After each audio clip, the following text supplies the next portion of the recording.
Suffering hits when you're wanting what the moment never wrote. Mind racing to the future with a backpack full of ghosts. Heart hungry for a rerun of a life it never lived. Bargaining with Maya for something she will never give. Yeah, we chase a different feeling just to hide from death's door. But the more we paint horizons, the more we forget what life is for. Life isn't about what fix it, judge it, and figure out. That myth is what draws one woman's tears and an angry man's shout. The day is full of fire, but the night is where it lands. Fate don't need permission when it's stomping on your plans. All that wanting turns to weight. You can't keep carrying for long. When a dream becomes a burden, a life spent judging what is wrong. Surrender all the grabbing for a life that is not here. To hear the quiet wisdom whispering just beneath the fear. Stop demanding better and reheating that old pain. To find the simple miracle beyond Abel versus Cain.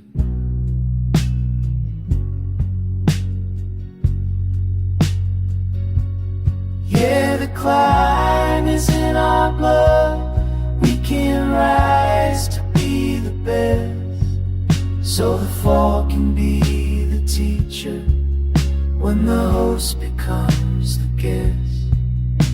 The moment we stop fighting for the world to change its face is the moment we step out the trap and fall into grace.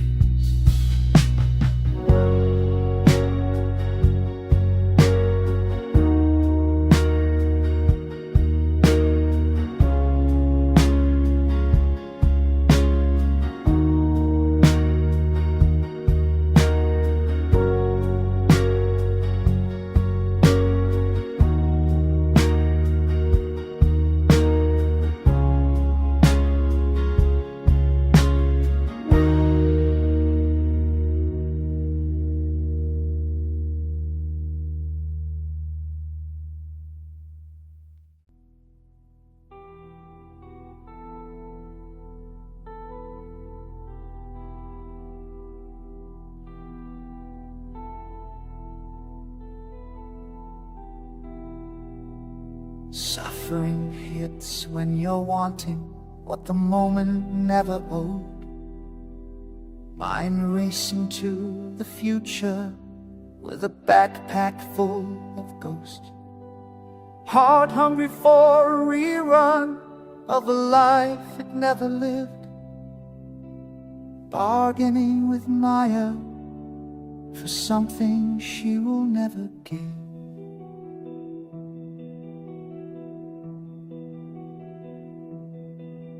Yeah, we chase a different feeling just to hide from death's door. But the more we paint horizons, the more we forget what life is for. Life isn't about what fix it, judge it and figure out. The myth is what draws one woman's tears and an angry man's shout. The day is full of fire, but the night is where it lands. Fate don't need permission when it's stomping on your plans. All wanting turns to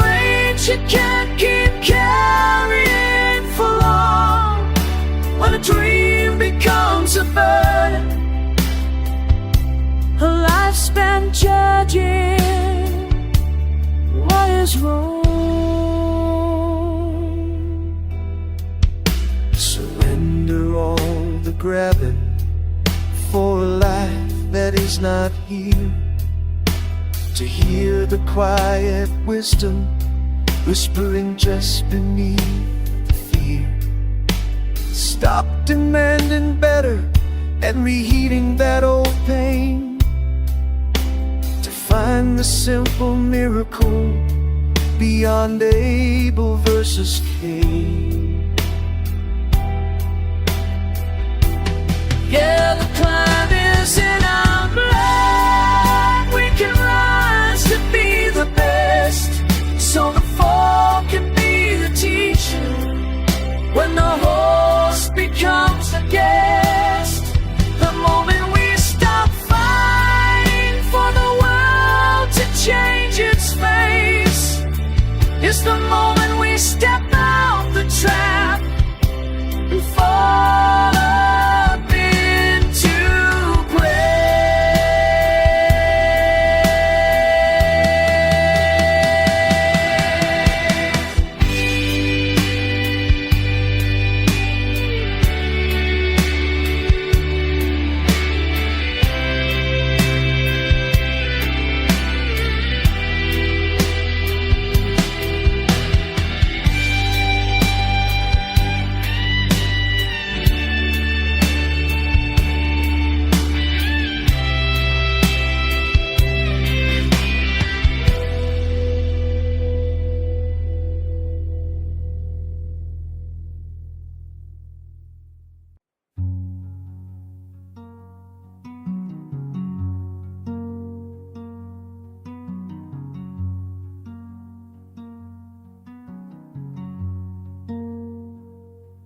Suffering hits when you're wanting what the moment never owed. Mind racing to the future with a backpack full of ghosts. Heart hungry for a rerun of a life it never lived. Bargaining with Maya for something she'll never give.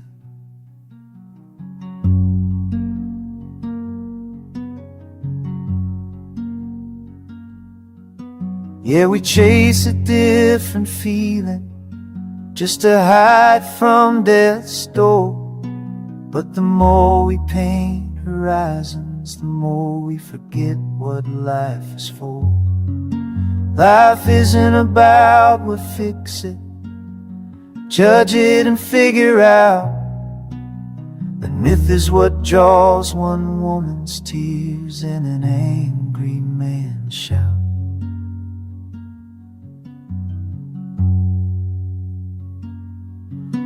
The day is full of fire, but the night is where it lands. And fate don't need permission when it's stomping on your plans.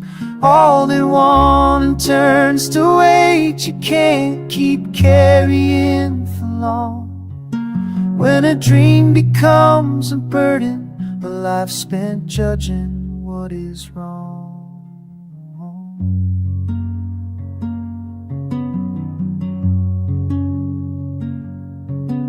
Surrender all the grabbing for a life that is not here, to hear the quiet wisdom whispering just beneath the fear.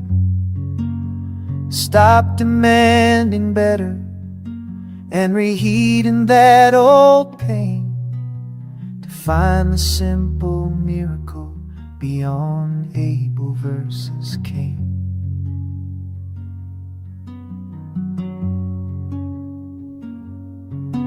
Yeah, the climb is in our blood. We can rise to be the best, so the fall can be the teacher when the host becomes the guest. The moment we stop fighting for the world to change its face is the moment we step out the trap and fall up into grace.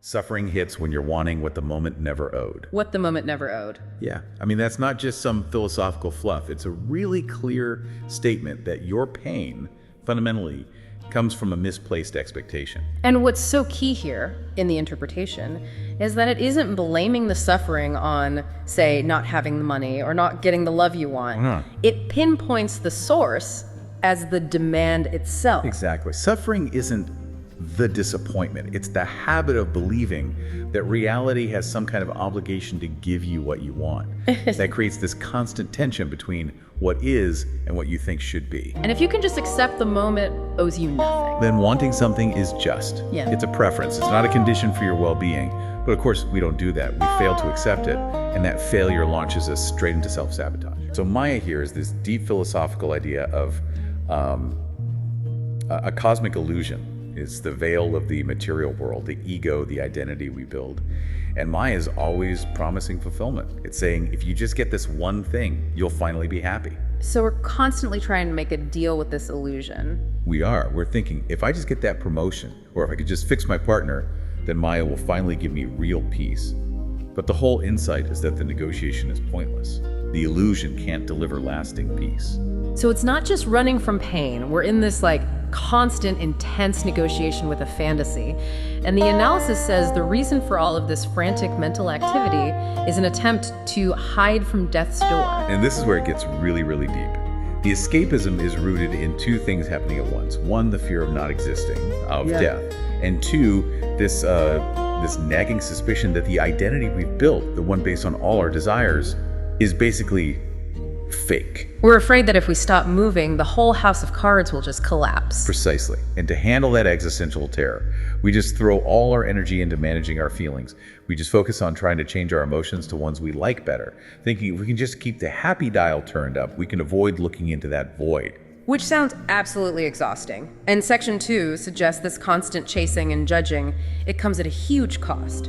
We're so busy planning a better future that we miss the present. Yeah, the poem says it directly. But the more we paint horizons, the more we forget what life is for. We're pulled right out of the simple experience of living. And this whole effort is driven by what the interpretation calls a deep cultural myth. What's the central myth that the poem is trying to challenge here? The myth is that life is all about these three commands.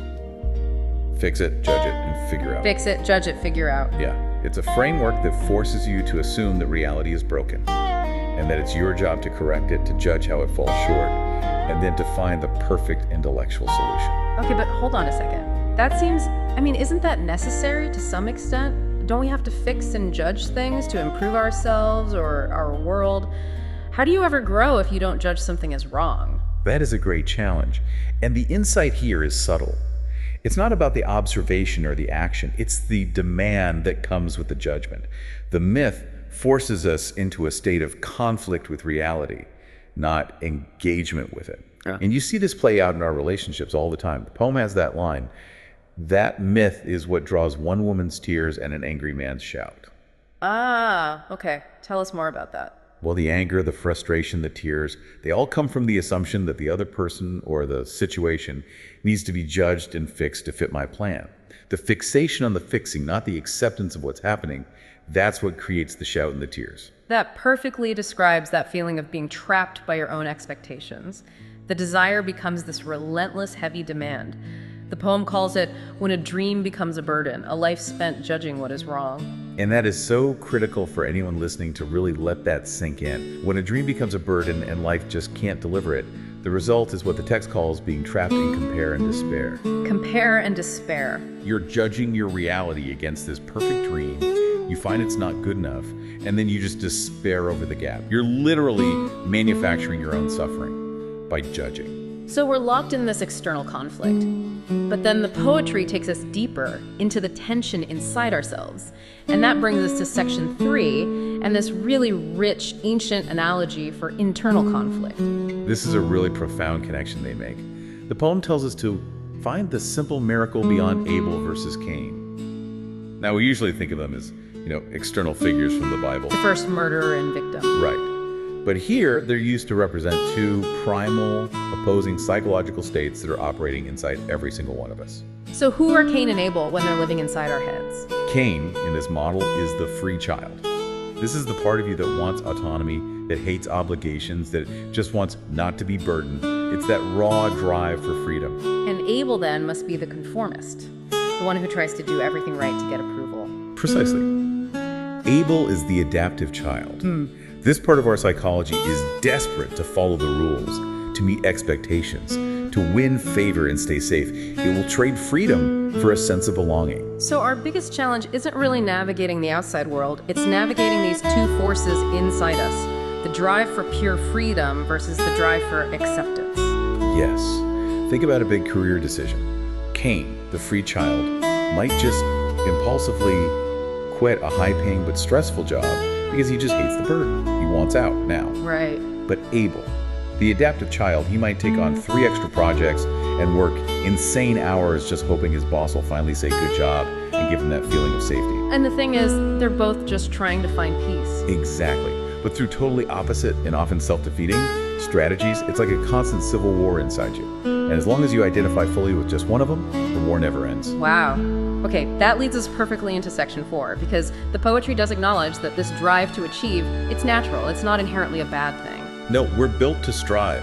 The line is, the climb is in our blood, we can rise to be the best. And the interpretation confirms this is just in our DNA. We are wired to try to get more resources, to achieve, to survive.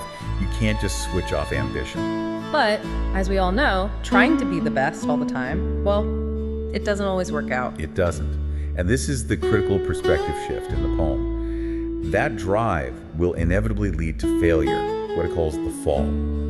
The key insight is that you have to see this failure not as a disaster, but as the teacher. The fall isn't a punishment, it's the curriculum. It's the curriculum, exactly. And the lesson it teaches is a total transformation of your identity. You move from what the poem calls a lofty, controlling position, which it calls the host, to a state of being more vulnerable, which it identifies as the guest. Okay, let's unpack that distinction. The host versus the guest. What does that mean psychologically? Well, think about it. The host is in charge. The host controls the environment, sets the rules, manages everything. When we're the host of our own lives, we are demanding that reality conforms to our plan. Failure shatters that illusion. Okay, I see. But the guest has to surrender. They accept the room, the food, the schedule as it's offered. They are vulnerable, yes, but they're also free from the burden of controlling the outcome. The fall forces you out of that need for control and into that state of vulnerability. It forces you to become the guest. Moving from the demanding host to the receptive guest. That sounds like the path toward the end goal. It sounds like grace. And that brings us to the final section, the moment we can step out of the trap. Right. We've set up the problem. Suffering is caused by our demands. Our psychological tools just make the fight worse. So if fighting harder isn't the answer, what is? The answer is to stop fighting. The climax of the poem is this dramatic cessation of all effort. The moment we stop fighting for the world to change its face is the moment we step out the trap and fall up into grace. Did you catch that? Fall up. Fall up. Yeah, it's a paradox. It's beautiful. It tells you that grace isn't achieved by climbing higher or controlling more. It's achieved through release, through surrender, through a fall into acceptance.